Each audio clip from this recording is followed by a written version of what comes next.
রাসূলুল্লাহ সাল্লাল্লাহু আলাইহি ওয়াসাল্লামের ভালোবাসা যদি তুমি পাইতে চাও, তাহলে তোমাকে সর্বপ্রথম তোমার আমলের হিসাব করতে হবে।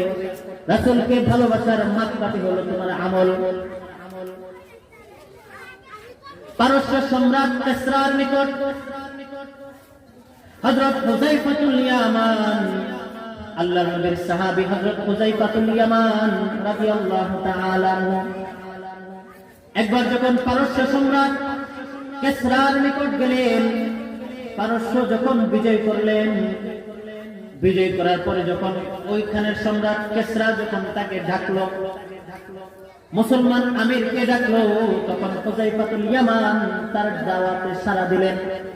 হুযায়ফাতুল ইয়ামান যখন ওই কিসরার বাদশার নিকট গেল, ওইখানে যাওয়ার পরে যখন তাদেরকে খাওয়ানোর জন্য দস্তরখান দেওয়া হলো, খাবার টেবিলে রাখা হলো, টেবিলে খাবার রাখার পরে হুযায়ফাতুল ইয়ামান যখন খাবার শুরু করলেন, বিসমিল্লাহ বলে খাবার শুরু করলেন, বিসমিল্লাহ বলে যখন খাবার শুরু করলেন, ওইখানে বেদিন মুশরিকও উপস্থিত ছিল। তারা বললেন, আমরা তোমাদেরকে দাওয়াত দিছি, আমরা তোমাদেরকে দাওয়াত দিছি, এইখানে তো তোমার নবীর তোমার আমিরের অনুগত করার জন্য বলি নাই।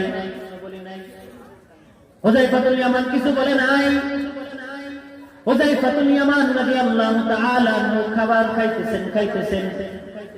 হঠাৎ করে খাবারের মাঝখানে হুযায়ফাতুল ইয়ামান রাদিয়াল্লাহু তাআলা আনহুর হাত থেকে একটু রুটির অংশ নিচে পড়ে গেছে। হুযায়ফাতুল ইয়ামান রাদিয়াল্লাহু তাআলা আনহু পরে যাওয়া খাবারটাকে উঠাইবেন, এই সময় তার আশপাশ থেকে লোকেরা বলতে লাগলো, আরে তুমি তো এক জায়গায় আসছো, এক বাদশার আমন্ত্রণে আসছো, তার দাওয়াতে আসছো, অন্যদিন খাবার উঠাইয়া খাও, আজকে একদিন একবেলা খাবারটা না উঠাইলে কি হবে?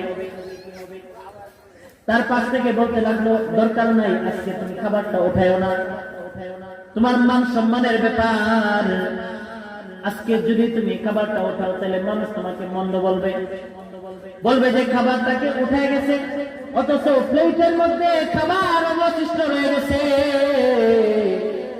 প্লেটে খাবার থাকা সত্ত্বেও তুমি কেন ওই খাবারটাকে উঠাইবা?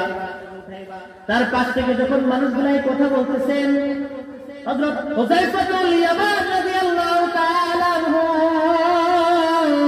তাদের মুখের উপর জবাব মেরে দিয়েছেন, এমন ধমক দিয়ে দিয়েছেন, হযরত হুযায়ফাতুল ইয়ামান উপস্থিত লোকদের সামনে সরাসরি বলে দিয়েছেন, আরে তোরা তো নাপাক, তোরা তো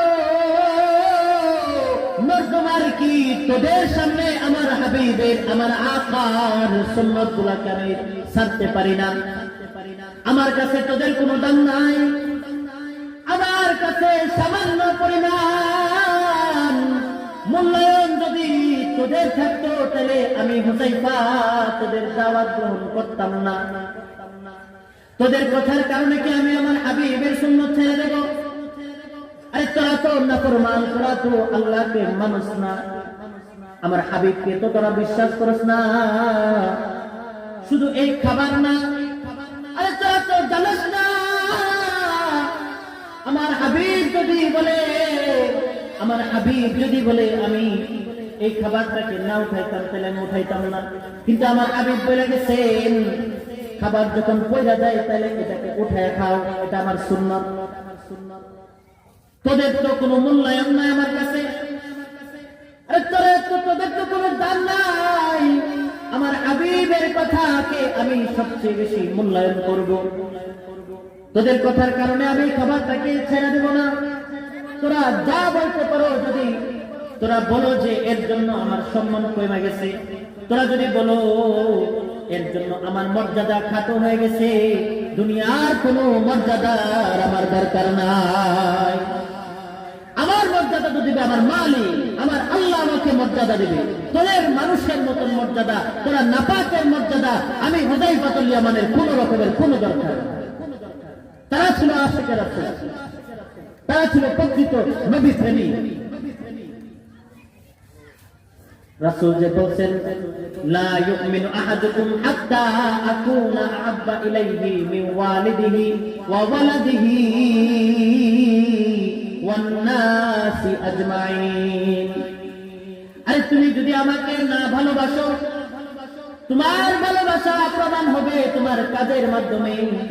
যেমন ভাবে সাহাবায়ে কেরাম আমাকে ভালোবাসতেন, তারা ভালোবাসার প্রমাণ দিয়েছেন আমি রাসূলকে আনুগত্যের মাধ্যমে।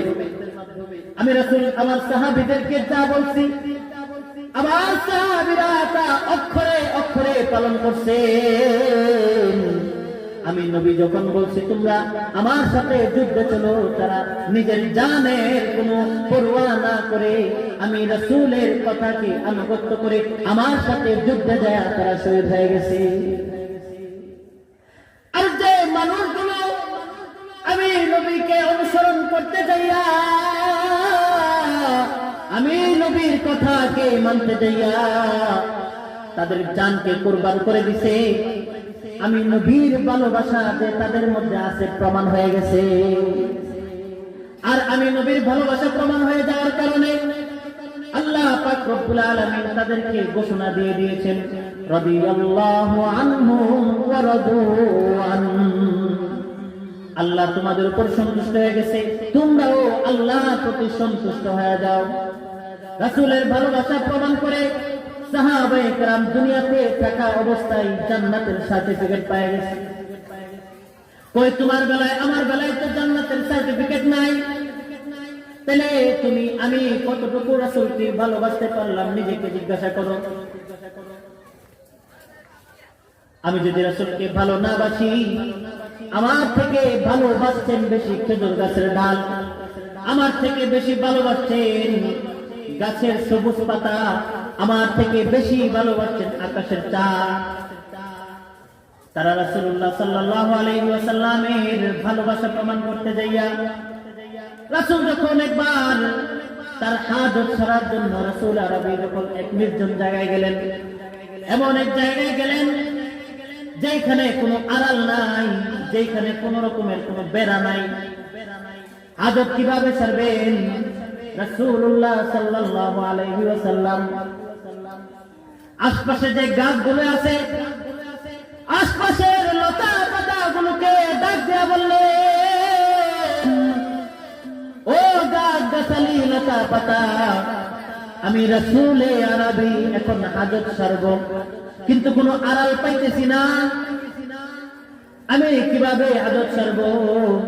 রাসূল এই কথা বলতে দেরি হয়েছে, দূর দূরান্ত থেকে যতগুলা গাছ গাছালি ছিল রাসূলুল্লাহ সাল্লাল্লাহু আলাইহি ওয়াসাল্লামের ভালোবাসা প্রকাশ কইরা প্রত্যেকটা গাছ গাছালি রাসূলের কাছে আইসা এরকম বেড়ার মতন হয়ে গেছে। তোমার আমার রাসূল প্রেম কতটুকু? আরে তোমার থেকে আমার থেকে রাসূল প্রেম বেশি দেখাইছেন। যার প্রাণ নাই, যে কথা বলতে পারে না গাছ গাছালি, তুমি আমি কতটুকু রাসূল প্রেম দেখাইলাম? রাসূল প্রেম মানে শুধু তাই নয়, রবিউল আউয়াল মাস আসলো, রাসূল প্রেম দেখাইতে দেখাইতে মিছিল নিয়ে বের হয়ে গেলাম, রবিউল আউয়াল মাস চলে গেল, আমার জিলাপি খাওয়াও শেষ হয়ে গেল। রাসূল প্রেম শুধু তাই নয়, আবার বিরানি শেষ হয়ে গেল, আমি রাসূলকে ভুলে গেলাম, সপ্তাহে একদিন একটা ক্যাম্প করলাম, মিলাদ দিলাম, আমার রাসূল প্রেম শেষ হয়ে গেল, আমি দৈনিক কতটুকু রাসূলের উপর দরুদ করতে পারলাম, এটাই হলো আসল রাসূল প্রেম। রাসূল বললেন, যদি তুমি আমাকে স্মরণ করো, তুমি যদি আমার উপর সালাম পাঠ করো, দুনিয়ার যে প্রান্ত থেকে তুমি আমার উপর সালাম দাও, আমার মালিক আমার এই সালামটুকু আমার কাছে পৌঁছানোর জন্য জায়গায় জায়গায় ফেরেশতা ফিট করে রেখে দিয়েছে। আমি যদি রাসূলকে সালাম দেই, রাসূলকে রওজা থেকে আমার মাহফিলের মধ্যে আনা লাগবে না। আমি যদি রাসূলকে ভালোবেসে রাসূলুল্লাহ সাল্লাল্লাহু আলাইহি ওয়াসাল্লামকে মহব্বত করে আমি যদি এখান থেকে সালাম দেই, তাহলে আল্লাহ পাক রব্বুল আলামিন তার প্রিয় হাবিবের সালামটাকে তার নিকট পৌঁছে দেওয়ার জন্য আল্লাহ পাক রব্বুল আলামিন ফেরেশতা নিযুক্ত করে রেখেছেন। সেই ফেরেশতা আমার সালামটাকে রাসূলুল্লাহ সাল্লাল্লাহু আলাইহি ওয়াসাল্লাম পর্যন্ত পৌঁছে দেয়।